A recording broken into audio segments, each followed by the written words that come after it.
In today's episode, we are going to talk about how we think when faced with decisions and problems. What I'm going to share with you, I unearthed out of absolute necessity. Basically, I was experiencing a pattern where the same problem kept reemerging in different outfits.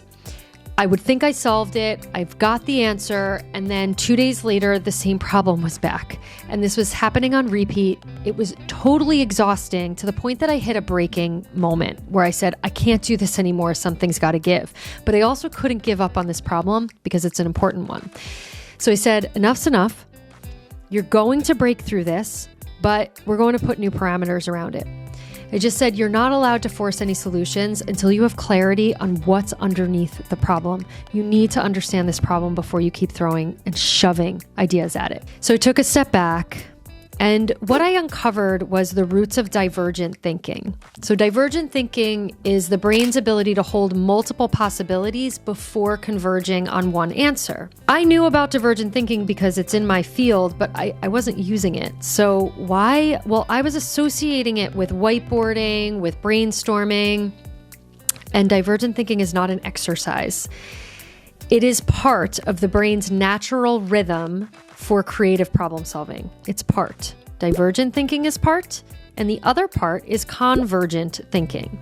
Well, I was basically deferring to convergent before I was diverging, and as a result, I was ending up with non-creative solutions. Basically, I was just regurgitating things that I had done in the past in different forms.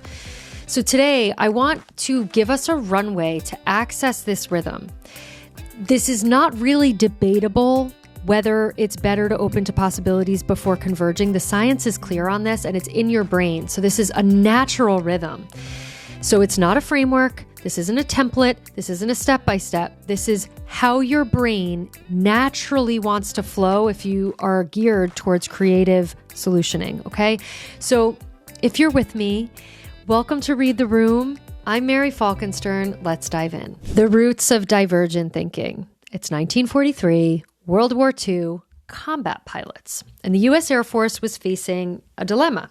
Their smartest recruits, the ones that had the highest intelligence scores, IQ, aptitude measures, they weren't the ones that were necessarily successful in combat. And this was perplexing to the U.S. Air Force. And as a result, they brought in a psychologist named J.P. Guilford, and they asked him to look at this and find out why.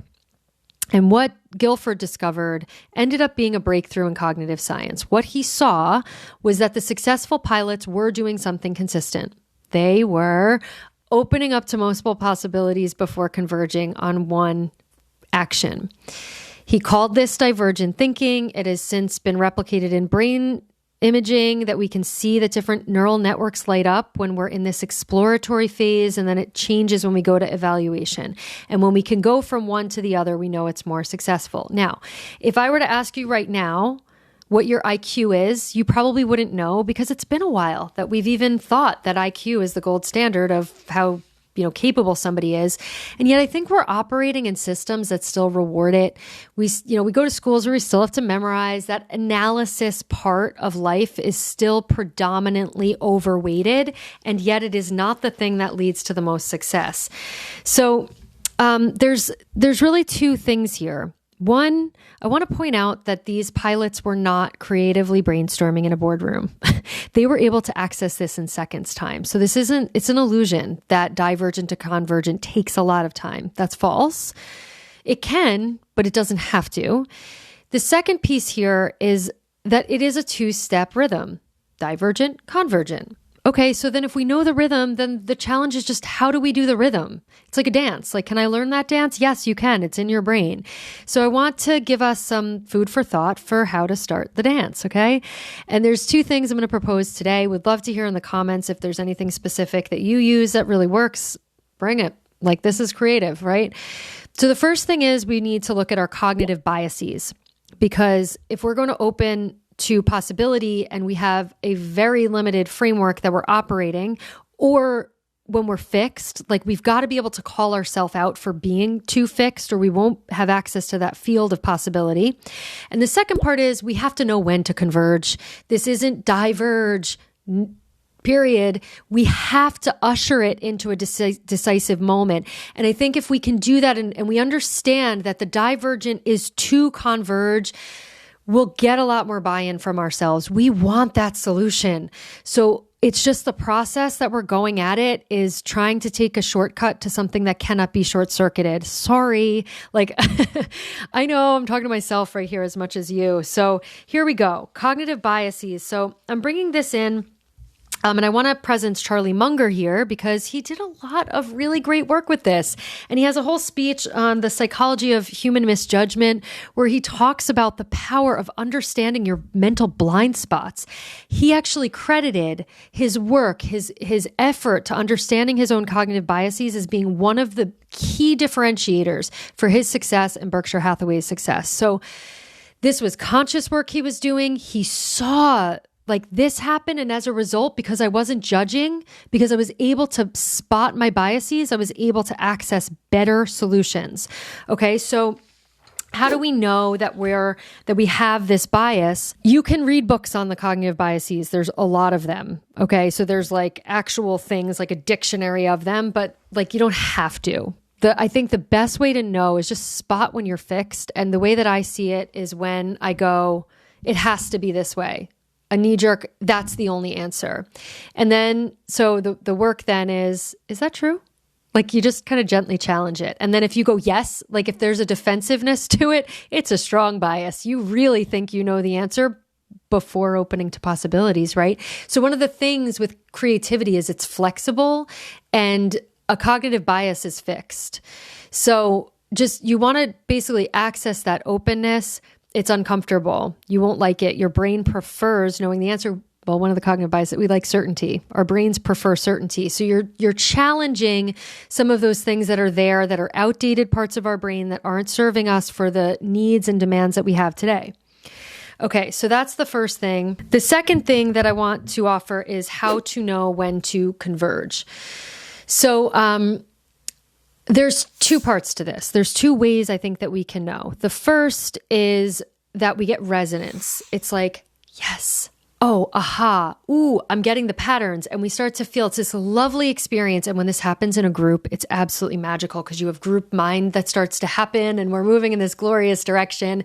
And you go off into the sunset with this new idea. And even if it doesn't work, you did it together or you were very in line and in step with what you were doing. And that's wonderful.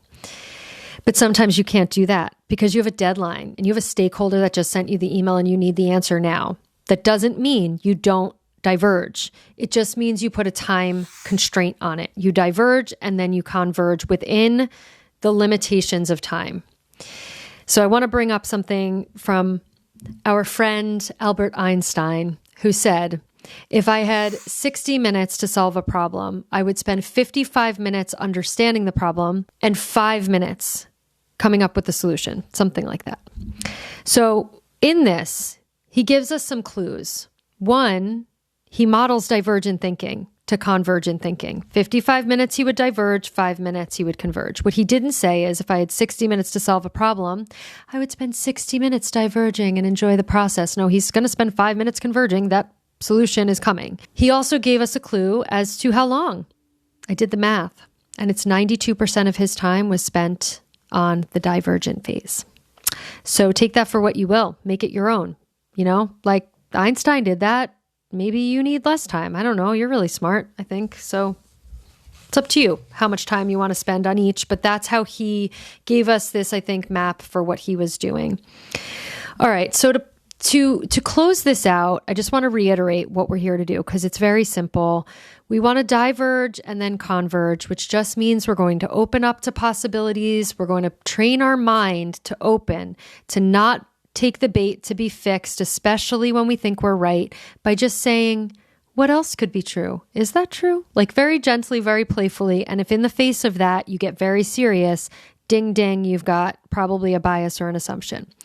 And then the second is converge. And if you're doing this work, have faith in this process that at that moment of convergence, you're making the best decision you can.